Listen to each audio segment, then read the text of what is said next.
The secret behind secret societies. Obviously, the secret behind secret societies is a secret that people don't want to spread abroad. Revelation 17:4, and the woman was arrayed in purple and scarlet colors, and decked with gold and precious stones and pearls, having the golden cup in her hand, full of abominations and filthiness of her fornication. There's only one church in the whole world that uses a woman with a cup, and that is the Roman Church.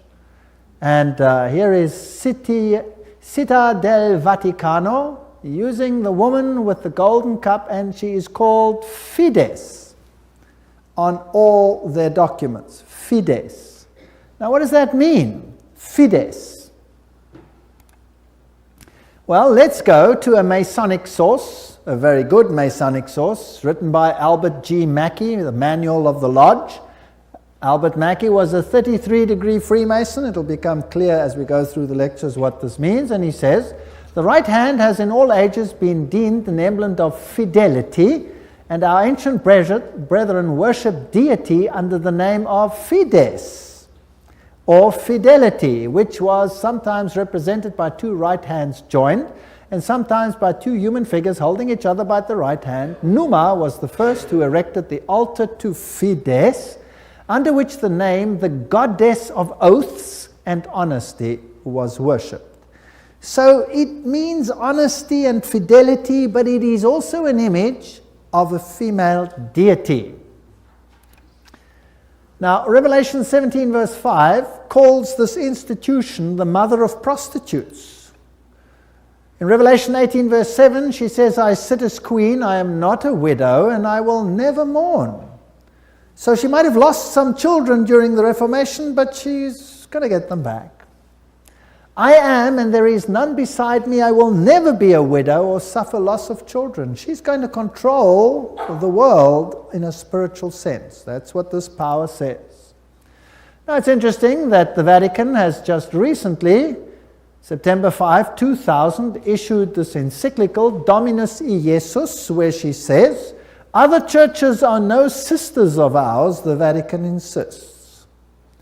It must always be clear that the one holy Catholic and Apostolic Universal Church is not the sister, but the mother of all the churches. Cardinal Ratzinger said that. He's the head of the Inquisition. They don't call themselves the Inquisition anymore. They call themselves the Congregation for Doctrine and Faith. But it's the same thing. It's even in the same building. Now, she is not the mother, she is not the sister, but the mother of all the churches. That means all the other churches are subject to her, right or wrong. That's what she says. Now in Revelation 13 verse 1 and 2, speaking about the same power, it says, and the dragon gave him his power and his seat and great authority. Now that's a very wow statement. The dragon gave him the power. In other words, this power comes from another source. Now, doesn't Catholicism preach Christianity? Yes, it does. Doesn't it preach Jesus Christ as the Savior of the world? Yes, it does. But it also preaches mediation through other mechanisms and through the church. Now, it is interesting that in secret societies there are always two doctrines. One for the initiated and one for the goyim, the uninitiated. And the Knights Templars had two doctrines. The one was the inside esoteric occult doctrine, and the other one was the exoteric, the one to the outside, and that was Catholicism.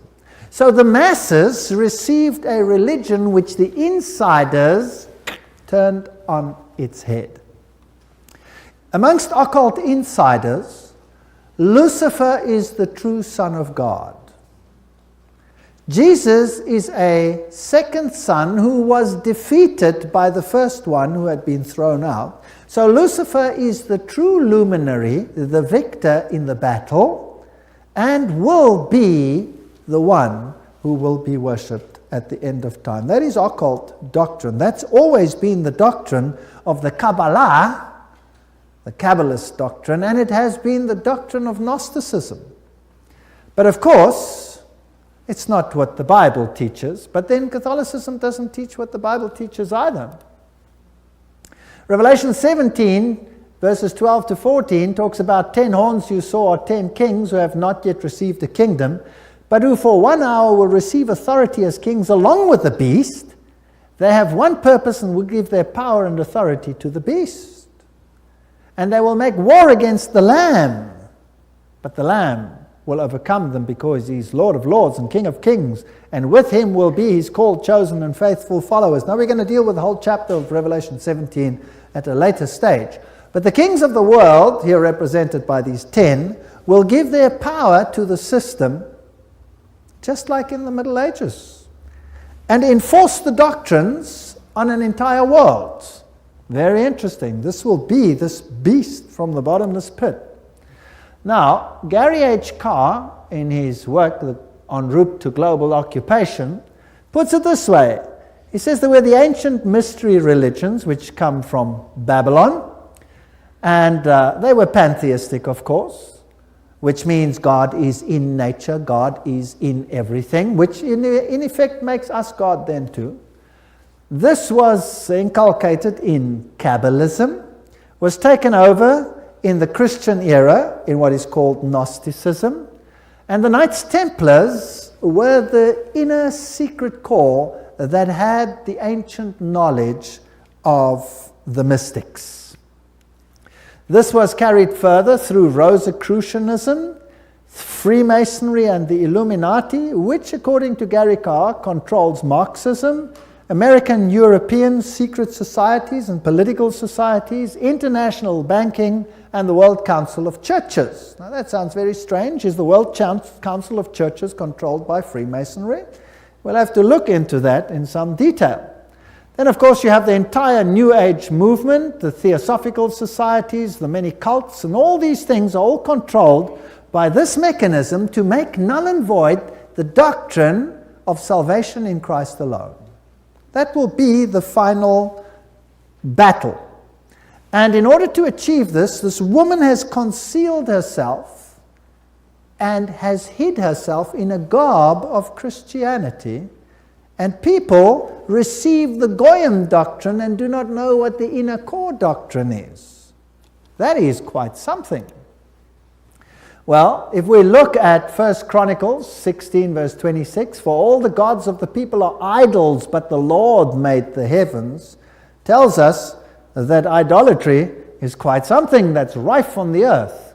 And Nimrod, the Lord of heaven, Tammuz, the pagan Messiah, and Semiramis, the Queen of heaven, these find their origin in Babylon. And if you go through all the religions that were propagated in Lebanon, Phoenicia, Babylon, Assyria, Greece, Rome, Egypt, India, China, Mexico, Scandinavia, you have only this same picture under different names. Baal, Tammuz, Ashtoreth, El, Bacchus, Astarte, Belus, Tammuz, Rhea, Ishtar, Ninus, Hercules, Beltus, etc., etc. In Egypt, Ra, Osiris, or Horus, Isis, Hathor, India, Vishnu, Krishna, Isi, or Devaki, and so on and so on.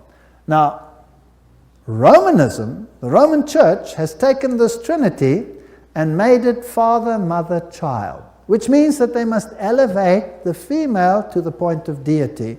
And we'll see how they did that and how they are doing that with the sanction of the Pope. So the true Trinity and the Roman Catholic Trinity are two different things. For the Goyim, it's Father, Son, and Holy Spirit. For the inner circle, it's Father, Mother, Child, which is none other than Baal, Tammuz, and Ashtoreth, if you want to take it back to those times. Jupiter is the god who is worshipped under Petrus, the rock. And Ubi Petri, where Peter is, there is the church. So here's another rock which takes the place of the true rock. Christianity and the secret societies, we could just summarize it as follows. The old Babylonian religion gave rise to Kabbalism. Via the Essenes and others, Gnosticism came into existence, and Gnosticism was founded by Simon Magus. This comes from no other source than History de la Magie and by Eliphas Levi. Wow, that's a high Masonic source. So Gnosticism, founded by Simon Magus. Then this Gnosticism, with its secret doctrine, was eventually, over time, through many intermediary organizations, carried over to the Knights Templars. And the Knights Templars were a group of a Roman Catholic order, if you like, that were set over the temple site to protect it. And they had strong links to Islamic societies, the Ismailis, the Karmatites, the Fatimites, the Druzes, and the Assassins. And these are very, very interesting, and we'll be dealing with them when we talk about the Islamic connection, what the secret societies actually teach. Just like the Templars had two doctrines, one for the Goyim, the uninitiated, and one for the insiders, and the two diametrically opposed to each other, so the secret societies of Islam do exactly the same thing. But that's another lecture. Now the Templars, they had their secret inner information inculcated in the Rosicrucians and the Jesuits. The Jesuits, again, formed and created Freemasonry. And Freemasonry was created as the Protestant arm of the Roman Catholic Church. Unbeknown to them, beguiled, fooled, if you like, into doing the work that Rome wanted them to do, so that Rome could sit in the background while Freemasonry did it for them. And then it wasn't them, it was them. And it was mainly Protestants that were doing it, and not Rome. Very clever.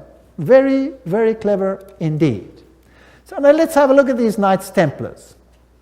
Here are some of the representations. This is Desmaloy, the founder of the, or not the founder, but the leader at the time of its dissolution of the Knights Templars. This is what their dress looked like, if you like, and that is one of their symbols. It is a symbol that is used by many churches today. Did you know that? Many charismatic churches use that symbol. That's fascinating. And Jehovah's Witnesses use that symbol as well. We'll come to that in another lecture. Now let's have a look at what Nestor Webster, Secret Societies and Subversive Movements, has to say about the Templars. We're not going to read it all, but you can always, if you get the video, stop the quote. In the year 1118, 19 years after the First Crusade ended with the defeat of the Muslims, the capture of Antioch and Jerusalem, these groups were founded that were eventually established as the Templars, and they presented them with a house near the site of the Temple of Solomon, hence their name, Knights Templars. And they became very famous and a very powerful order which controlled all the finances, the financial world. They were the banking elite of the world, if you like. And then in the year 1128, the order was sanctioned by the Council of Troyes and by the Pope. It was a Roman Catholic order within the church. Now, some years later, October 13, 1307, this order was officially brought to an end by the King of France because it had come to light what they were doing, so it was said. The King of France, Philippe le Bel, had the Templars arrested, and the date was Friday the 13th, October 1307, and since that day, Friday the 13th is a day of bad luck for the entire world. And the charges brought against them were: the ceremony of initiation into the order was accomplished by insults to the cross and the denial of Christ, and gross obscenities. Gross obscenities. There were all kinds of things reminiscent of Sodom that had to take place there. The adoration of an idol, which was said to be the image of the true God, and that was Baphomet, this symbol over here of the androgenic male-female deity.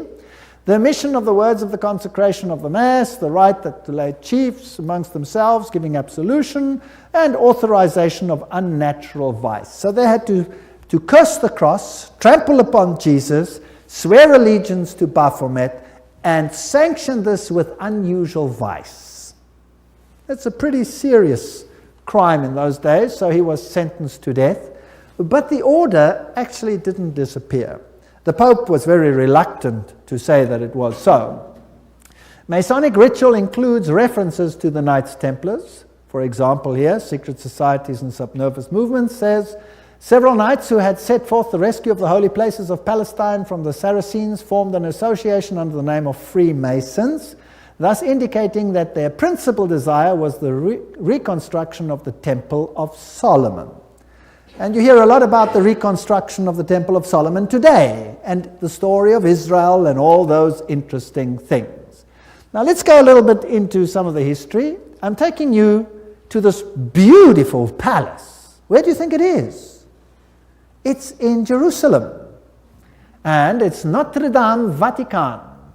And this is where the Pope has his representation in Jerusalem. It's a palace for a king. There's the Vatican flag flying outside. And there's even a whole lane where you have some interesting papal artifacts. Now in Jerusalem, I went to look up the site of the Knights. And here is the Knights Palace, the Latin Patriarchate. This is where the Knights Templars originally had a site, and the Knights of the Papacy now control this area. This is their symbol that they use. That is also the Knight's shield, which is used by many religions today. The Rema Church uses that symbol, for example. These are the eternal warriors. That is the symbol that they use. There they kiss the Pope or the Patriarch's ring. They are knighted just like knights, and they knight highly prominent bankers and individuals such as that. Inside this church, you have, of course, the statue of Jupiter as Peter. Notice that the foot is well kissed. And I didn't want to kiss the foot, so I just stood there. And it is a very important church because both Pope Paul VI and Pope John Paul II visited this church, which is, of course, highly symbolic, and there are the plaques. And the Latin Patriarch, the Knights Palace.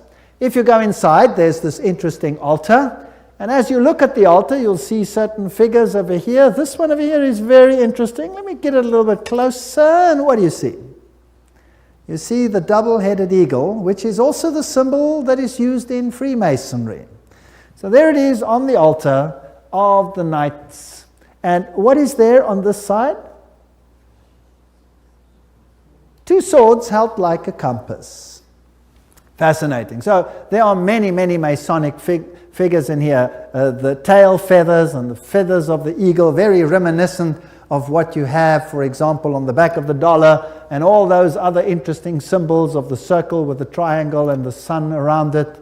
And the inheritor of the Templar nuance are the Jesuits. Now the Jesuits, of course, are the ones who behind the scenes control many things. They were founded on the 15th of August, 1534 by Ignatius Loyola and were sanctioned by the Pope on the 27th of September, 1540. So they were created, as it were, to stand against the Reformation. They were designed to destroy the Reformation. Loyola wanted the order to be champions of Catholic unity, and of course submission to Christ's vicar, the Pope, was absolutely essential. Here you have the institution of Loyola's organization by the Pope on this particular day, and there are some interesting analogies which we will find here. Here, for example, there's considerable analogy between Masonic and Jesuitic degrees. And the Jesuits also tread down the shoe and bear the knee because Ignatius Loyola thus presented himself at Rome and asked for the confirmation of the order. Now, who existed first? Freemasons or the Jesuits? The Jesuits existed first, of course. They were to obey as a corps, there a cadaver. The reconstitutions repeat 500 times that one must see Christ in the person of the general, and even if God gave you a dog, you must obey him as though he were Jesus Christ himself. Loyola's statue in a Jesuit retreat, Loyola in vision, the Society of Jesus constituted in the Chapel Notre Dame, Notre-Dame, 1534, now the Chapel of the Sacred Heart in Paris. Many, many occult incrustations. And this is the famous Jesuit oath that each Jesuit makes when he becomes a Jesuit. Now, it will tell us something about the character of the Jesuits.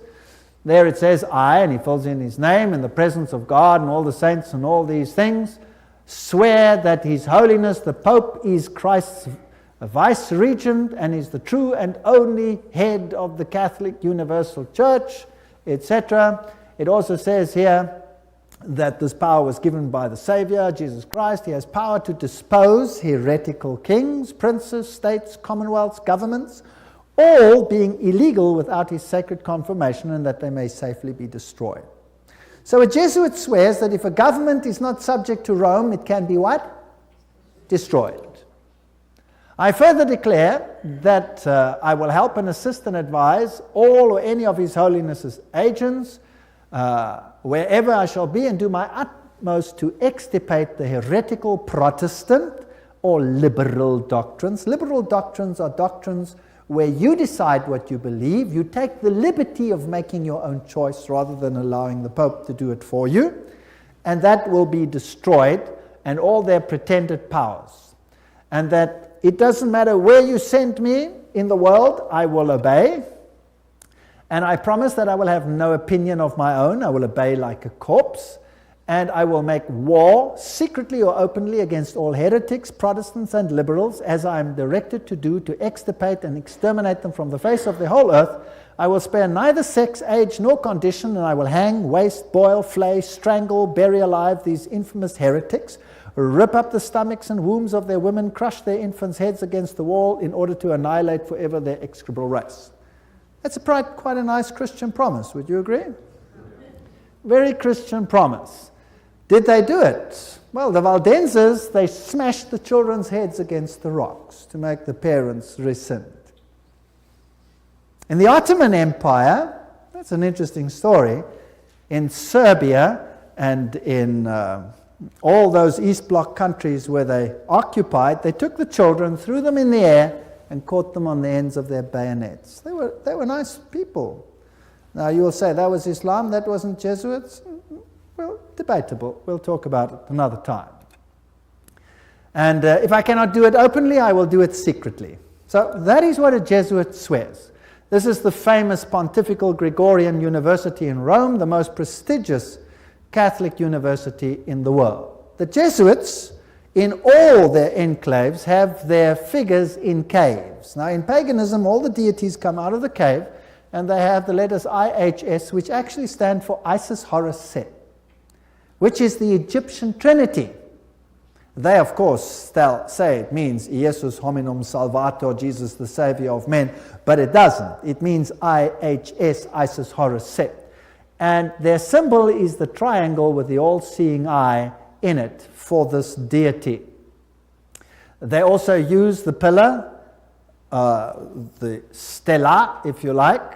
They have the symbol of the triangle with the eye in a circle, which is also the symbol used in the New Age movement. And we saw that Gary Carr says that Freemasonry controls the New Age movement and the Jesuits control the Freemasonry, or created it. This is the University of the Jesuits in Prague. On top of it they have Atlas, not Jesus Christ. If you go to a more modern Jesuit enclave like this one in Germany, I visited this. I'm quite cheeky sometimes, there I am. And took a picture, and inside they have this picture of Christ. This is not Christ, this is Atlas, holding the world on top of his shoulders, disguised. They have these symbols up against the wall. There, this symbol is the symbol of Hermes. If you take away the cross, then you have the symbol of Isis. This is paganism at its best. And these symbols over here are nothing. Here it is, Jesuit Kirche, when it was built, etc. And their symbolism, Maria, the M is the Masonic M, the triangle, Ria, the goddess. Here is a church in Germany, a cathedral. Inside you will see this circle with a cross in it, the crossed swords, symbol of all symbols used also in Freemasonry. Now if you go back to ancient Assyria, that was a very prominent cross. It was the Maltese cross. It comes from ancient paganism. They have the symbols of the star over here, two stars one over the other, or two crosses one over the other. They have the compass, they have the moon with a disc in it or a star in it, which is the symbol that Islam uses, for example. They have the solar calendar and the triple crown. All of these are used by the papacy. Upside down crosses represent victory over Christ. Hammers and compasses and sickles, these are symbols that are prevalent in the world. There's Jesus standing above the skull and crossbones, which is a symbol of Jupiter, the god Jupiter, who is a symbol, of course, who is Lucifer. Upside down crosses again. This is a very important cathedral in Europe, in Germany, where all the political leaders come together. If you go there, you will have Janus, the two-headed one. And then you have the statue so-called of David, but of course it isn't David, it is the god Pan, because he has a pan flute in his hand, and David didn't play a pan flute.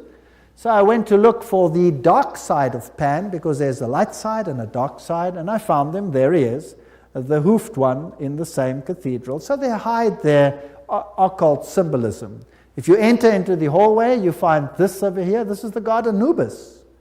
It's got nothing to do with Christianity. There you have him as well, plus you have the phoenix rising from the ashes, plus you have the symbol of Jupiter, and a whole host of other symbols over there. And in their side chapel, you have all the signs of the zodiac serving the various deities like Mars and Aquarius, etc. And the doorknob is a yin-yang. This has nothing to do with Christianity. They use the symbol of the compass and Jupiter and the PX symbol over there, which you will find in virtually every single Christian denomination upon the face of the earth. The phoenix rising from the ashes, the peacock, all symbols of Lucifer. Here you have the PX with a circle with a dot in it, and you say to yourself, but isn't that a symbol of Christianity? No, this is a symbol of Horus.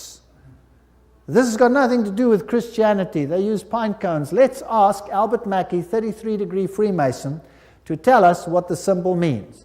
The point within the circle is an interesting and important symbol in Freemasonry. The symbol is really a beautiful but somewhat abstruse allusion to the old sun worship, and introduces us for the first time to that modification of it among the ancients, the worship of the phallus. So it's a pretty filthy symbol at that. It deals with male organs. Wow. So that comes from the horse's mouth. So that's what it means. Now what's the PX mean? Let's go to the best Masonic source in the world, Morals and Dogma, page 292. And in case you don't believe me, I photocopied it so that you can see it. There you can see the symbol. Can you see that?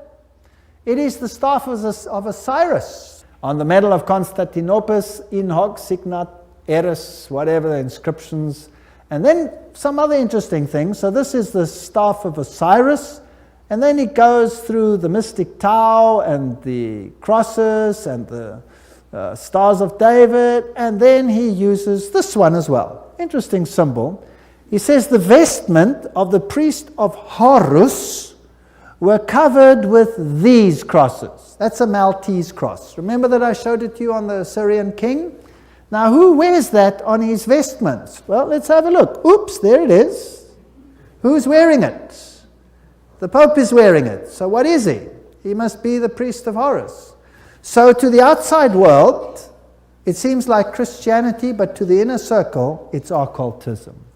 On the floor of the cathedral in London, you have the tricolour, which is the triple yin-yang. And what does that mean? Well, let's go and ask the sources themselves. Celtic version of the yin-yang. That's what it is. The tricolour, the sea, good luck, cauldron, Celtic goddess, the goddess of wisdom and witchcraft. Who was enthroned in the French Revolution? Goddess of reason. witchcraft, reason, all these things, same deity. On the floor of the same cathedral you find the mystic Tau. What does the Tau represent? Let's ask another Mason, Ward. He says it's the symbol of the male creative side of the deity, sign language of the mysteries. So again, it has a sexual connotation. What's it doing on the floor of a cathedral? So the Jesuits are the heirs of the occult religion, and they control the world through their agencies.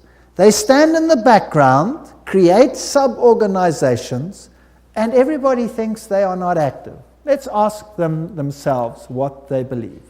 Here is the history of the general of the Society of Jesus. These are all the generals, starting with Ignatius Loyola. They're all listed down there. We don't have to go through them all the way through to the present one that rules now, whose name is Peter Hans Kolvenbach. Nice German name. It's interesting that the Germans are very prominent in this. Peter Hans Kolvenbach is the head of the Jesuits. Cardinal Ratzinger, another German, is the head of the Inquisition. They seem to be pretty much in control. What does he look like? There he is, Peter Hans Kolvenbach. You're looking probably at one of the mightiest men on the earth today, if not the mightiest. He's the Black Pope. Here you have the cave of Loyola. Here you have George W. Bush and the Pope in audience with each other. And they don't do anything by chance. They just happen to do this exactly under that picture I showed you, where Loyola receives his commission from the Pope. Now, the ceremony of induction and the extreme oath of the Jesuits, Library of Congress, catalog card, there it is. You have been taught to insidiously plant the seeds of jealousy and hatred between communities, provinces and states that were at peace, and incite them to deeds of blood involving them in war with each other, and to create revolutions and civil wars in countries that were independent and prosperous, cultivating the art and the sciences and enjoying the blessings of peace, to take sides with the combatants and to act secretly in concert with your brother Jesuit, who might be engaged on the other side, but openly opposed to that with which you might be connected, only that the church may be the gainer in the end, in the conditions fixed in the treaties for peace, and that the end justifies the means. Whoa! This is Hegelian science. Two opposing viewpoints, dialectic thinking. You war the one with the other, and you rub them up until nothing is left. It's called thesis, antithesis, and the resultant clash brings synthesis, that which you want. Now note that the Jesuit can be very active on the one side, but he can be equally active on the other side. So this is all a process whereby they wish to attain things. The 30-year War. What was that about? The aim and the object was that that war should in truth become a war of annihilation. Besides, was it possible for them to allow peace to be concluded with countries whose rebellious governments had issued a law ruling that no Jesuit should ever again dare to show his face? Do you know that the Jesuits were thrown out of virtually all countries, including Catholic ones, because they were so divisive? Catholic kings couldn't even take the Jesuits and threw them out. If a Catholic king dared to throw out a Jesuit, that country was destroyed, Catholic or not, and the Jesuits are back. You can take your bottom dollar for that. So, the frightful responsibility for this terrible 30 Years' War must rest upon the Emperor Ferdinand II and his teachers, rulers, and bosom friends, the sons of Loyola. Every single thing I'm saying is a quote. Popery, an enemy to civil religious liberty. In 1550, Pope Julius declared his claim to universal temporal political power, evidenced by a new coin he issued, its motto having read, "The nation and kingdom that will not serve me shall perish." Now please note that this is a Roman Catholic statement, that the nation and the kingdom that does not serve the papacy will perish. What does that mean in terms of Protestant countries then? Are they going to be in trouble, yes or no? I would say yes, they will be in trouble. Thomas Aquinas, the great philosopher of the Roman Catholic Church, said, "The Pope by divine right has spiritual and temporal power as supreme king of the world. The Pope of Rome, as head of the papal government, claims absolute sovereignty and supremacy over all the governments of the earth." All the governments. All these quotes are highly potent quotes. There is nothing mediocre in these quotes, and they come from the highest sources. The right of deposing kings is inherent in the supreme sovereignty which the popes as vice-regent of Christ exercise over all Christian nations. Cardinal Henry Manning, 1892, he was Archbishop of Westminster. So, he is in control of all nations of the world. Now, it's interesting that the Bible tells us that these words were put on the Christ's cross at the crucifixion. Jesus of Nazareth, the King of the Jews. You read that in John 19:19. But the Roman Catholic crucifix has the words "INRI" written on it. Now, if you look it up in Webster's dictionary, it means Jesus Nazarenus Rex Iuderum. But in the extreme oath of the Jesuits, "INRI" means something totally different. It means "Iustum necare reges impios," which means it is just to exterminate or annihilate impious or heretical kings, governments, or rulers. That's an interesting point. Now, another thing that they want to do is destroy Protestantism. We cherish at the bottom of our hearts this principle that whatever does not unite with us must be annihilated. And we hold ourselves ready to make, as soon as we shall have the means, an energetic application of these principles. Protestantism is already wearing out and sinking to decay. Yes, we are destined to insult its last agonies, to march over its broken skeleton and scattered bones. Oh, let us hasten this dissolution by our strong and united efforts. Then already, they wrote, Protestantism is becoming decomposed, and we are gaining men of note. This is extracts from The Secret Plan. Those are the worst of the Catholics, the Inquisitors, the Jesuits. They are simply the Romish army for the earthly sovereignty of the world in the future, with a pontiff of Rome for emperor. Something like a universal serfdom with them as master is what is being planned. That's all they stand for. They don't even believe in God, perhaps, the brothers Karamazov. All these quotes. The general of the Jesuits insists on being master sovereign over sovereigns. Wherever the Jesuits are admitted, they will be master, cost what it may. The society is by nature dictatorial, and therefore it is the irreconcilable enemy of all constituted authority. 50 Years in the Church of Rome, written by Father Cheniking. Ignatius Loyola says himself, the power of the general will be so unlimited that should he deem it necessary for the honor of God, he shall even be able to send back, or in another direction, those who have come direct from the popes. So this is a powerful order. Friedrich von Hartenberg said, never before in the course of the world's history has such a society appeared. The old Roman Senate itself did not lay schemes for world domination with greater certainty of success. They want world dominion, with the Pope enthroned as the universal ruler. The Roman Catholic Lafayette said, it is my opinion that if the liberties of this country, the United States of America, are destroyed, it will be by the subtlety of the Roman Catholic Jesuit priests, for they are the most crafty, dangerous enemies to civil and religious liberty. They have instigated most of the wars of Europe. These are prominent people speaking. Morse, he's the founder of the Morse code, the inventor of the Morse code. He said, and who are these agents? They are for the most part Jesuits, an ecclesiastical order proverbial through the world for cunning, duplicity, and total want of moral principle, an order so skilled in all the arts of deception that even in Catholic countries, in Italy itself, it became intolerable and the people required its suppression. That's another prominent man. Archduke Maximal Francis said, They have so constantly mixed themselves up in the court and state intrigues that they must in justice be reproached with striving after universal dominion. And we could go on and on and on. This is a very interesting one.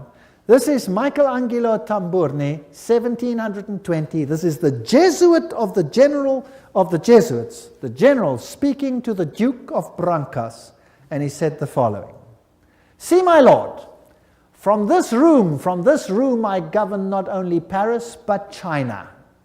Not only China but the whole world without anyone knowing how 'tis managed." Interesting. This is what the Jesuits themselves had to say. The Pope's confessor has to be a Jesuit. And the Pope himself has to come to a Jesuit to confess. The Vatican Empire, everything I say is a quote. This here is Jean-Baptiste Janssen. He ruled from 1946 to 1964, and he looks like a charming gentleman, very cheerful. But nevertheless, you can see that this photograph was taken from the Saturday Evening Post, 1959, and this is what he is in command of. And now we will want to deal with these issues in the next session. He controls the following secret societies: the Sovereign Military Order of Malta. So he is in control of the Knights of Malta. The Scottish Rite Shrine of Freemasonry, the Order of the Illuminati, the Knights of Columbus, the Knights of the Ku Klux Klan, B'nai B'rith, the Nation of Islam and its private army called the Fruit of Islam, the Mafia Commission, Opus Dei, along with a host of lesser brotherhoods. So each one of those secret societies is controlled by the Jesuits. Persecution of the Catholic Church in Germany has been directed only against those elements which did not entirely submit to the ever-increasing centralization of authority in church and state. So sometimes it looks as if even the Catholics are suffering, but only those Catholic groups that are not totally submissive to this system will be subjugated. Some Catholic orders were actually opposed to the Jesuits. They were killed, they were wiped out. In the French Revolution, the Dominicans had taken over the Inquisition from the Jesuits. Boom, they were zapped. And the Jesuits took it back. Its objective was, and is still, to destroy the effects of the Reformation and to re-establish the Holy Roman Empire of the German nation. A greater Germany, in other words, must be made again the center of a revived Holy Roman Empire. Leo H. Lehman, 1942, an American historian, said that. Isn't it fascinating that the Russian president, or a Russian president, let me put it that way, and many political leaders have given the assurance that Germany will once again play a greater role in the new Europe today. Isn't it also fascinating that it was a Jesuit priest, Father Stempfler, and not Hitler, who wrote Mein Kampf? In fact, you can read it on Mein Kampf itself. Now, the SS used this symbol of the skull and crossbones. What was that a symbol of? Do you remember? It was the symbol of Jupiter, the god Jupiter, the god of death. It's also the symbol of Osiris, who was the god of death. Anubis is just another form of Osiris. He is the god of death. He's the god of the dead. But Jesus says, I am the God of the living. I am not the God of the dead. I'd rather serve the God of the living. The SS was organized by Himmler according to Jesuit order principles. The rules of service, spiritual exercises prescribed by Ignatius Loyola constituted a model which Himmler strove carefully to copy. Absolute obedience was the supreme rule. Every order had to be executed without comment. Every single statement is being read from a reputable source. Again, in that wonderful book, The Great Controversy, we get an idea of the Jesuits. Throughout Christendom, Protestantism was menaced by formidable foes. The first triumphs of the Reformation passed, Rome summoned new forces hoping to accomplish its destruction. At this time, the order of the Jesuits was created. Notice what this quote says. The most cruel, unscrupulous, and powerful of all the champions of popery, cut off from every earthly tie and human interest, dead to the claims of natural affection, reason, and conscience, wholly silenced, they knew no rule, no tie, but that to their order, and no duty but to extend its power. We don't have to read the whole quote, but they made it their business to destroy Protestantism. The Jesuit order therefore stands before us as the embodiment of a system which aims at temporal political domination, and that over the whole world. You will say to me, surely China will not be subject? Well, we already read a quote by the Jesuit general himself where he says he controls China. Who controls communism? The Jesuits created it, and therefore they controlled it. They practiced it in their South American examples where they practiced it before they instituted it. Very interesting. This is Count von Hernsbruch, 1911, German noble and ex-Jesuit, who says this very thing. At what then do the Jesuits aim? According to them, they seek the greater glory of God, but if you examine the facts, you will find they aim at universal dominion alone. It is they who rule the world. One quote after the other. Moreover, the Pope has thousands of secret agents worldwide. They include the Jesuits, the Knights of Columbus, the Knights of Malta, Opus Dei, and others. The Vatican's intelligence service and its field resources are second to none. Even Dave Hunt, American Baptist historian, says that. So, let's have a look at some of these institutions. Let's have a look at Freemasons. The Grand Design Exposed says, the truth is the Jesuits of Rome have perfected Freemasonry to be their most magnificent and effective tool, accomplishing their purposes among Protestants. Now surely the members of Freemasonry themselves must be deceived, because if they saw it, they wouldn't do it, right? So actually the order is being used, and they themselves are deceived. And only within the order, higher up, are those chosen ones who know, and they are controlled by the Jesuits for Rome. Very clever. Very clever. To make Protestantism do what you cannot do openly because you have been fingered by Protestantism as the Antichrist. So this is very interesting. This is a Templar fortress and a church on the island Mallorca, Spain. And there again you have the double-headed eagle, and you can go to virtually any church on that island and you will find the double-headed eagle over the altars of these churches. As I've said, Adam Weishaupt was the father of Jacobinism, and he is the one who is also the founder of the Illuminati. From the Jesuit college at Ingolstadt, it is said to have issued the sect known as the Illuminati of Bavaria, founded by Adam Weishaupt. Its nominal founder, however, seems to have played a subordinate, though conspicuous role in the organization of the sect. You see, again, they use a front and a front and a front. Now, here are two Jesuit generals. This one over here is General Ricci, and this is General Ledochowski. And very interesting, this one over here, 1773 to 1814, he ruled during the order's suppression. Now notice this, the Vatican itself suppressed the Jesuits, between 1773 and 1814. What happened to the Vatican in that time? There was a mortal wound, and the Pope was taken into exile and he died. Isn't that correct? So who gave the mortal wound to the papacy? The own order in the own church. Power struggle. And he created, in his time, the Illuminati was created through Weishaupt, and, of course, is also the father of modern communism, who with his Jacobins conducted the French Revolution. Years later, Jesuit General Ledokovsky with his Bolsheviks conducted the Russian Revolution in 1917, and it's identical to the other revolution. And I will deal with that when I give a lecture on revolutions and wars and dictators later in the series.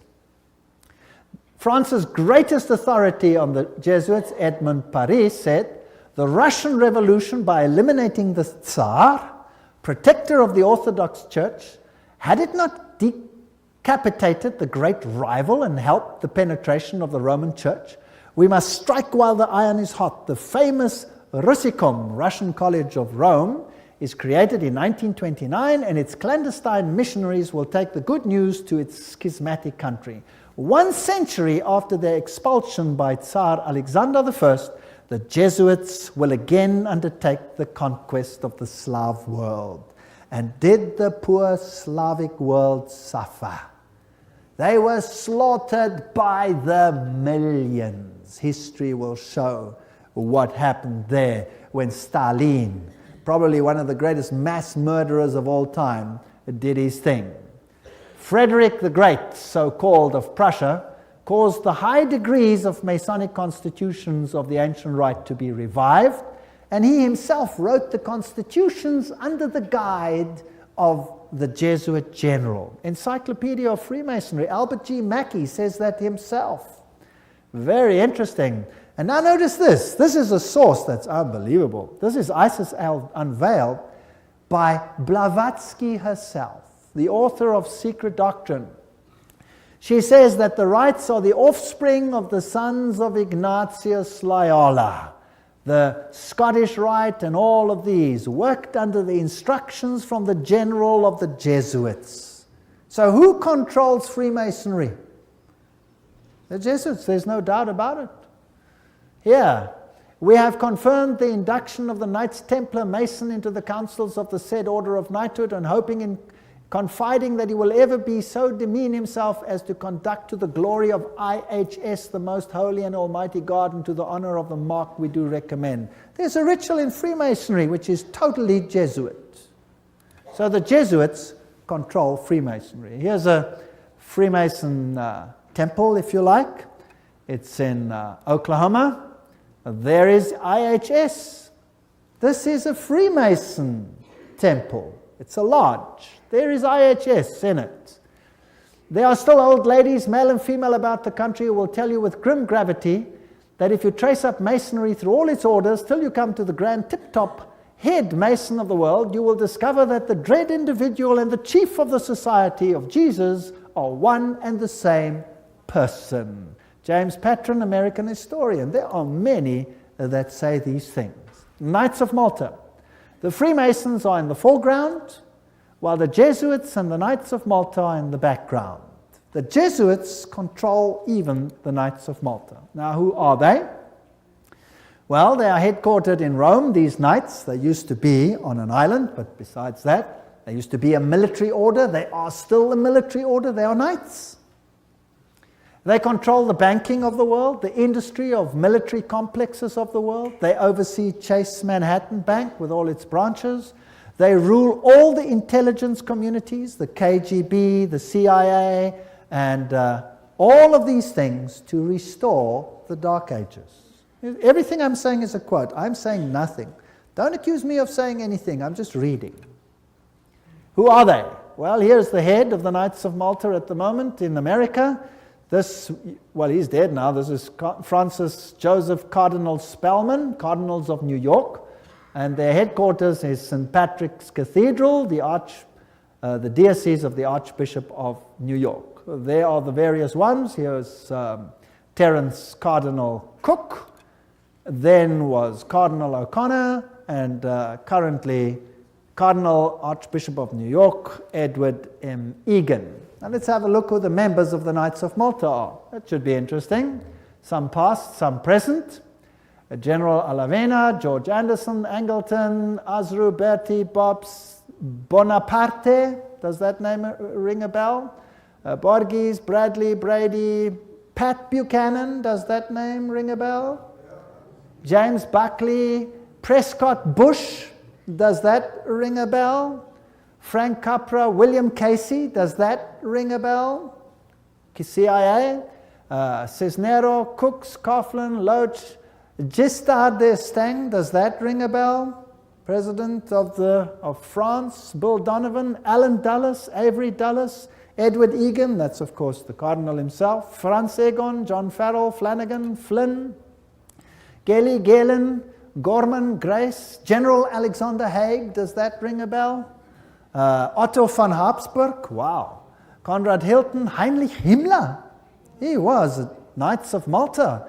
J. Edgar Hoover, FBI, CIA fame.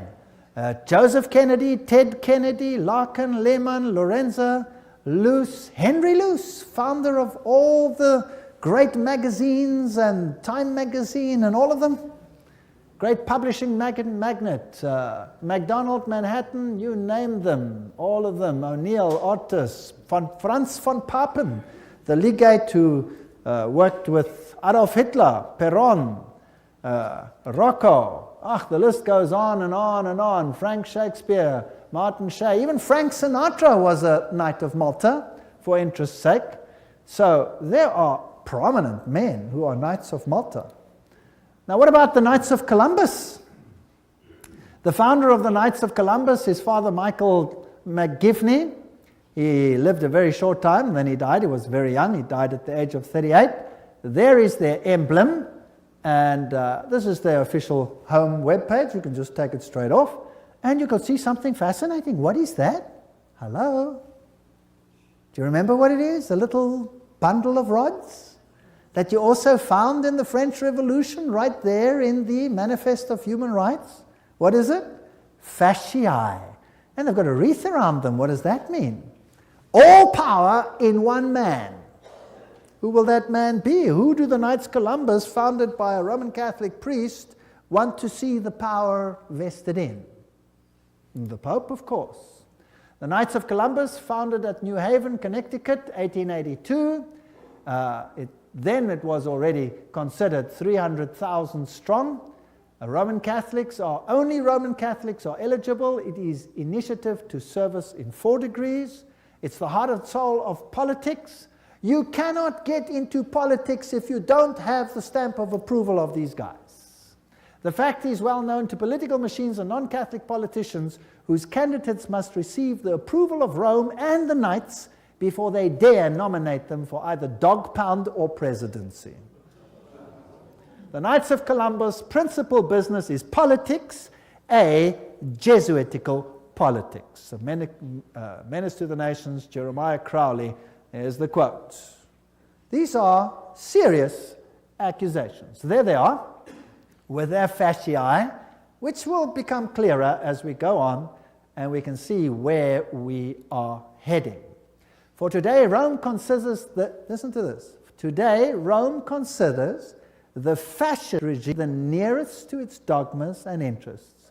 We have not merely the Reverend Jesuit Father Coughlin praising Mussolini's Italy as a Christian democracy, but their official magazine, which is Civiltà Cattolica, this is the official Jesuit magazine, says, this is the house organ of the Jesuits, says, fascism is the regime that corresponds most closely to the concepts of the Church of Rome.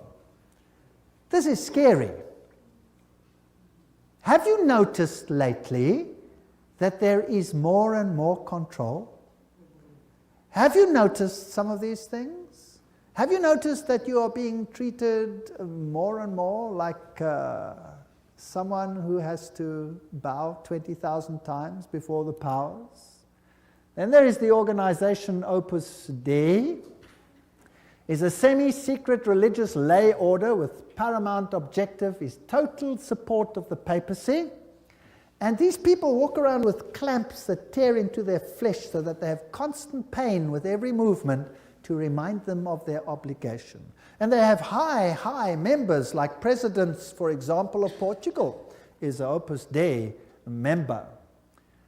Then we have the Skull and Bones organization. And who are they?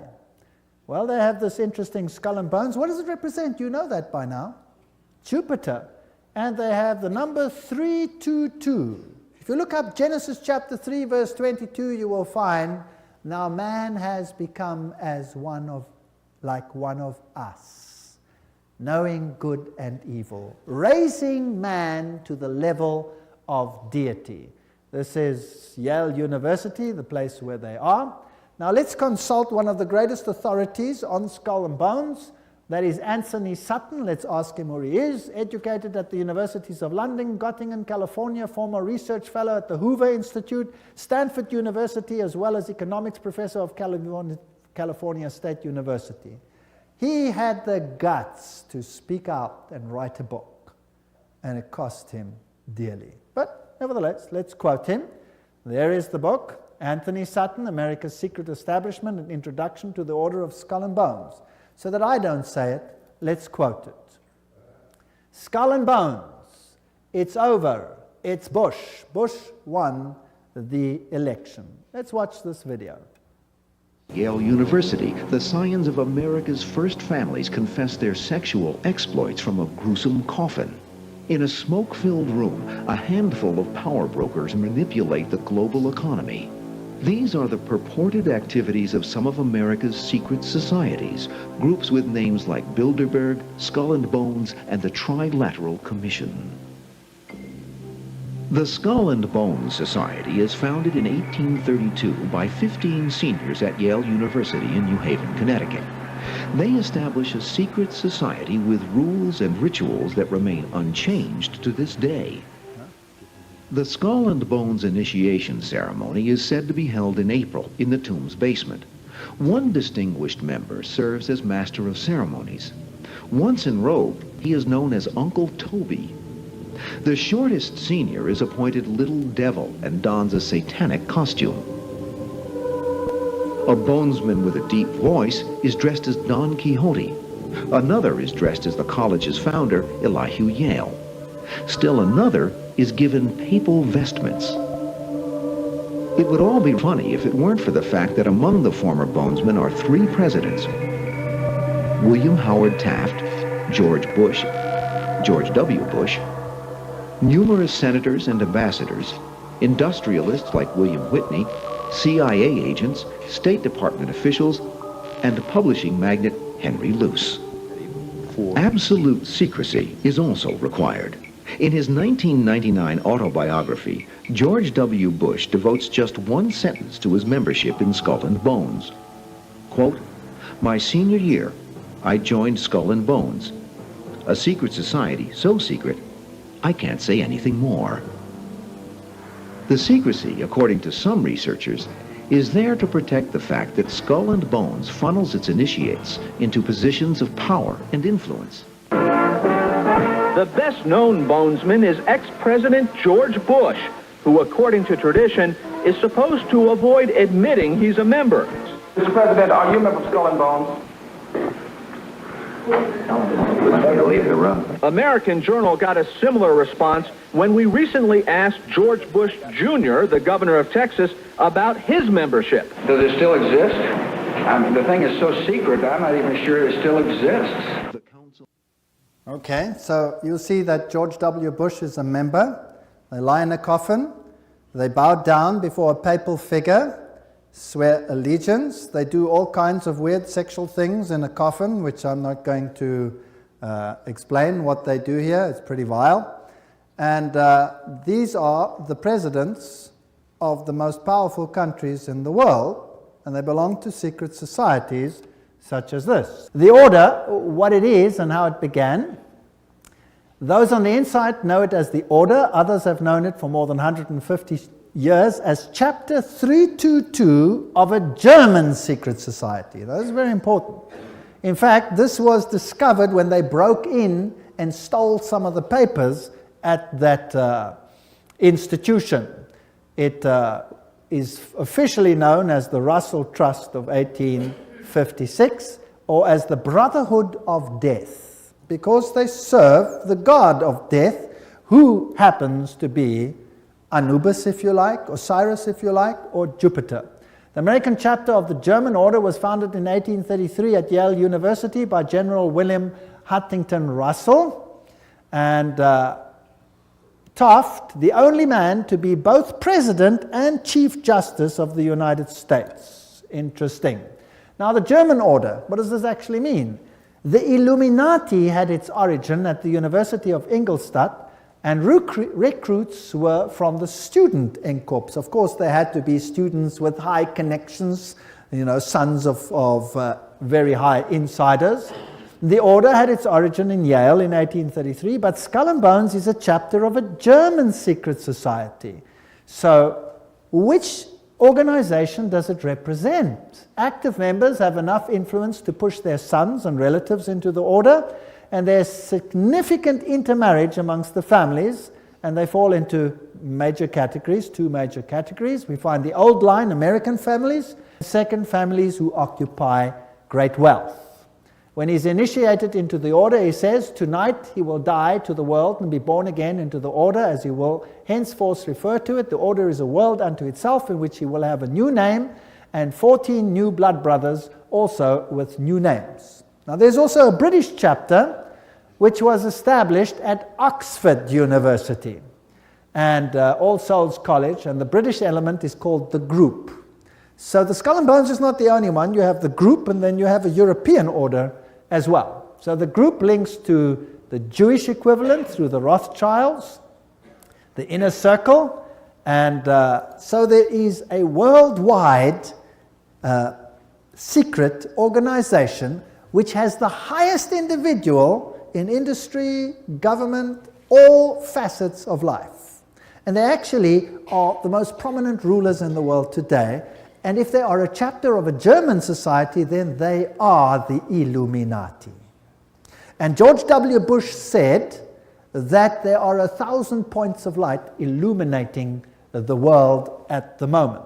It's interesting that the order writes many constitutions. The members write constitutions. For example, Archibald MacLeish, who is a member of Skull and Bones, or was, he wrote the Constitution of UNESCO.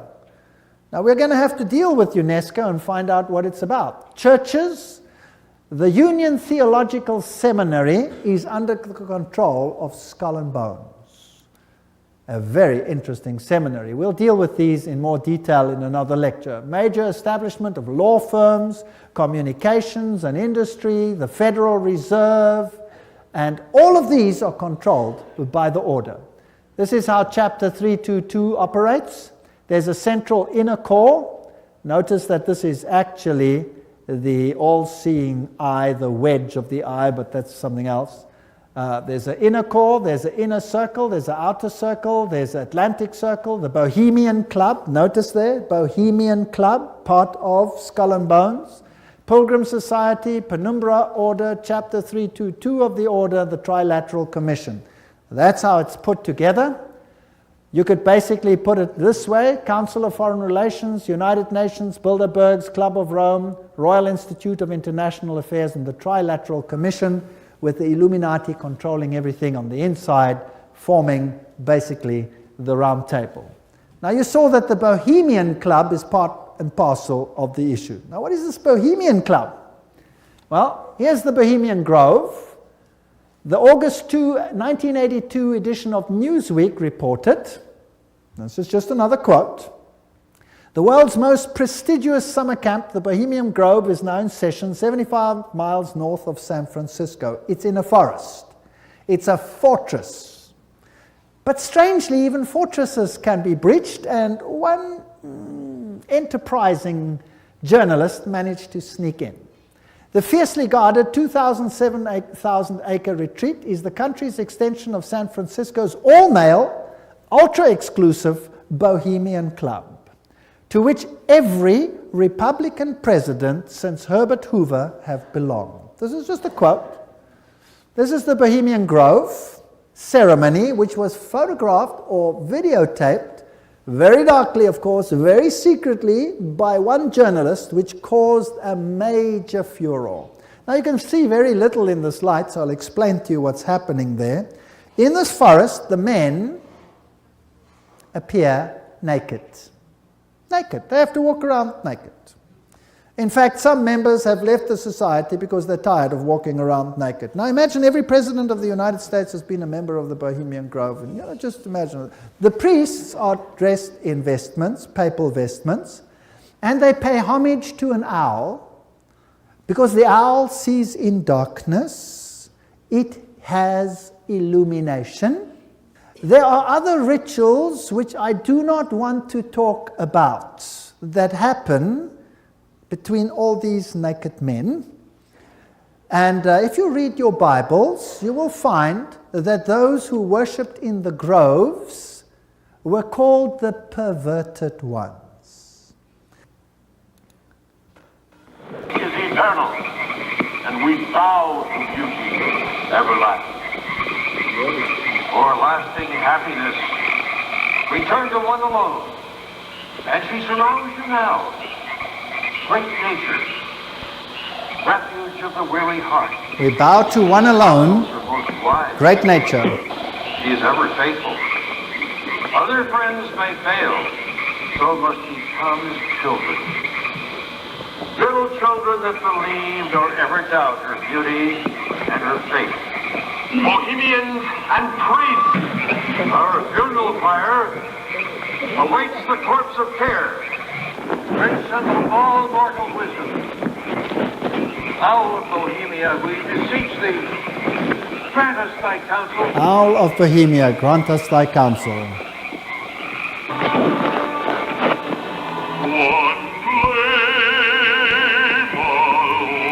Now that's just a part of the ritual, which shows that it is nature worship.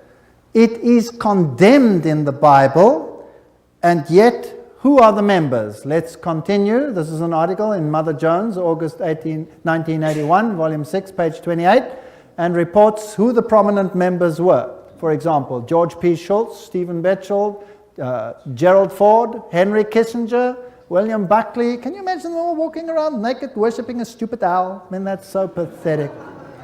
Fred Hartley, Griffin, Haywood, Coors, Teller, Ronald Reagan, Clausen, George Bush, William French Smith, etc., etc., etc. It is pathetic. Modus operandi of the order. The activities of the order are directed towards changing our society, changing the world, to bring about a new world order. This will be a planned order with heavily restricted individual freedom. That's fascism. And I will show you the papal encyclicals that will make your hair stand on edge as to what is going to happen all over the world. And believe me, I live in a country where it's being implemented. And you can see it happening every single day. It is scary. But you don't have to be afraid if you know why it's happening. If you do not know why it is happening, you will despair, and there are thousands who are putting bullets through their head because they cannot tolerate it. 4,000 farmers driven off the land and murdered in my country alone. They lose everything, they lose hope, they put bullets through their heads, they wipe out their entire families because it's better for them to die than to live with it. And you know what? You give a lecture like this and you show what's behind it and why it's behind it, and guess what? They get hope. Because they see it's not just them and not something they don't understand. Once they start understanding the bigger picture, they gain hope. And they say, wow, so it's not really the end for us, because this is simply the sign that Jesus is coming soon.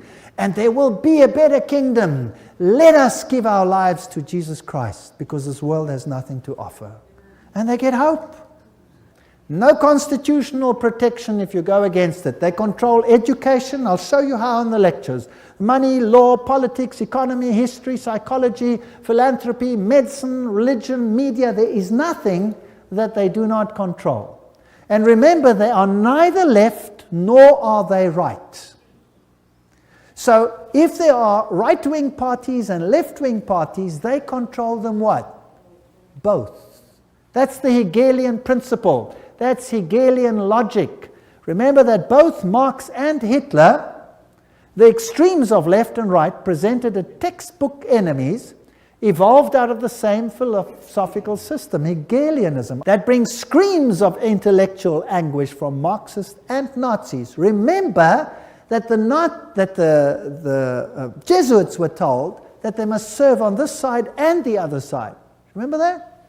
And create conflict between the sides. This conflict of opposites is essential to bring about the change that they want.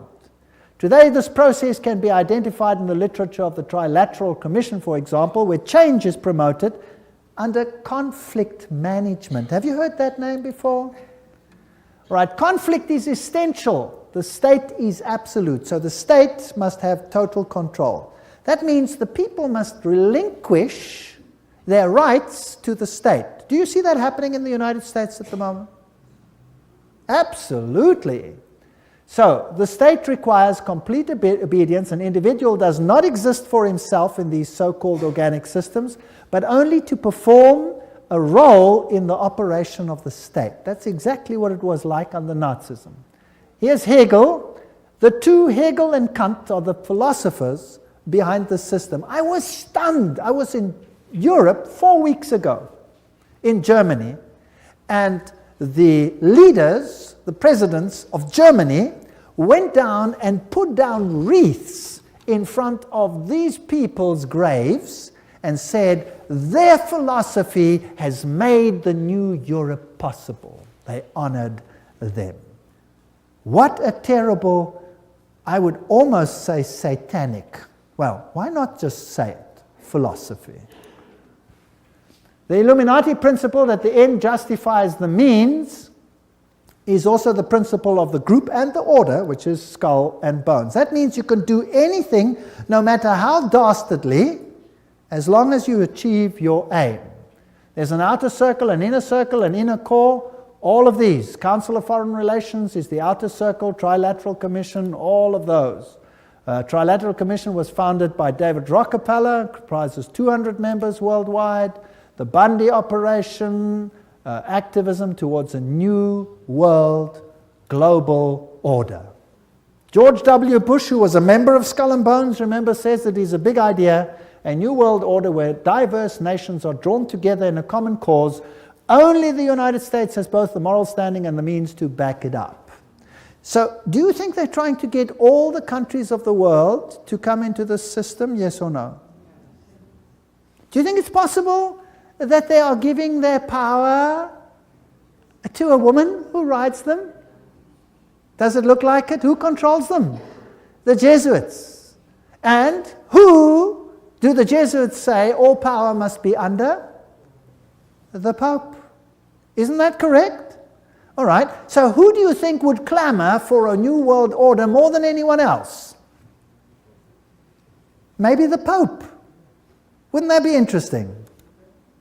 Well, here he is. New international order urged for the sake of peace. When? January 3, 2004. His whole New Year's speech was dedicated to asking for the implementation of the New World Order. Vatican City, January 1, 2004. John Paul II started the new year by insisting that peace is possible and thus a duty, and he called for a new international order. CNN, what did that have to say? Pope calls for a new world order. Thursday, January 1, 2004. Vatican City, Pope John Paul rang in the new year on Thursday with a renewed call for peace in the Middle East and Africa and the creation of a new world order based on respect for the dignity of man and equality amongst nations. What did he say? This year, Pope John Paul directed his thoughts to the continuing conflict around the globe, but he stressed that to bring about peace, there needs to be a new respect for international law and the creation of a new international order based on the goals of the United Nations. He called for an order that is able to give adequate solutions to today's problems based on the dignity of the human being. This is human rights. on an integral development of society, on solidarity amongst nations, rich and poor, on the sharing of resources and the extraordinary results of scientific and technical process. You know, sharing of resources. Have you heard of that before? Well, there's another term for it. It's called redistribution of wealth. Have you heard of that before? Right. Now let me redefine that for you. To redistribute wealth means to take the wealth from the one who has it and give it to one who has not got it. Is that correct? Now if you do that, which nations of the world will be hardest hit? The Catholic ones or the Protestant ones? The Protestant ones are the rich nations. Everywhere you can draw a line. Now I will show you in the lectures that come that there are encyclicals which define how the redistribution is to take place. And how it is happening and how the encyclical says it should take place is what I can see happening in my country without the government lifting a finger against it. It is defined by need, as we will see. Now, there's another word for taking from one who has and distributing it to someone who does not have. It's called theft. Stealing. Thou shalt not steal, says the Bible. The Pope in Rome says, thou shalt steal. He does. Literally, I'll show you his encyclical. You will be stunned. This New World Order is going to be an exciting place. I don't want much part of it. Fortunately, my God says, my kingdom is not of this world. If it were, they would fight for me. But it is not of this world. My kingdom is up there.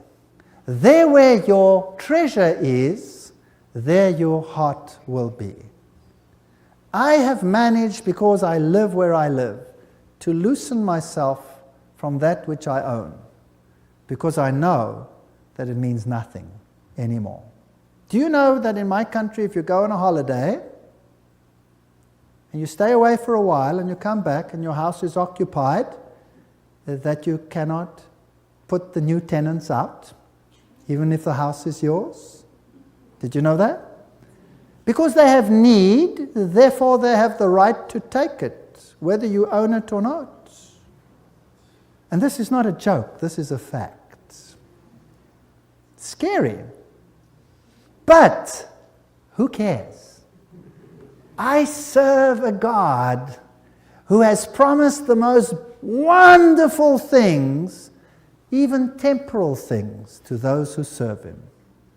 Wonderful promises. I go to prepare a place for you, and I will come again to take you where I am also. In my Father's house are many rooms. I go. Actually, it doesn't mean rooms, it means mansions. God has prepared things for us which make this world sick by comparison. So let them have their kingdom, let them have their fun, because my God says this world will come to an end and the kingdom of God will reign forever and ever and ever. Don't miss the next lectures. We're now on a roller coaster ride that will take you to exciting places. Thank you for coming.